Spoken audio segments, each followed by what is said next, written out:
Next time इंशाल्लाह try करेगा। मगर हम लोग का सिर्फ ये डॉट है कि फर्स्ट बॉलिंग हमारा थोड़ा कमती है।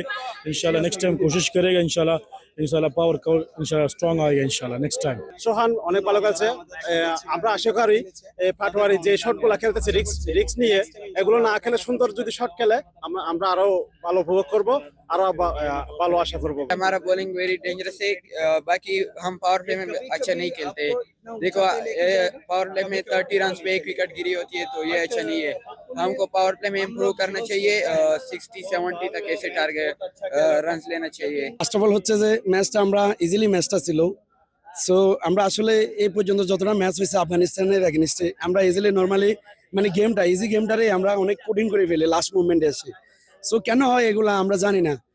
গতকালকে যে ম্যাচটা ছিল আমাদের পার্টনারশিপটা ওপেনিং পার্টনারশিপটা খুব সুন্দর ছিল আলহামদুলিল্লাহ। সেই ধারাবাহিকতা কিন্তু আজকে ধরে রাখতে পারে নাই। बिल्कुल हमारा टीम ने जिस तरह खेला आया है 2023 वर्ल्ड कप आप देखे, 2024 देखे, चैंपियन ट्रॉफी देखे, तो बहुत अच्छा खेला है।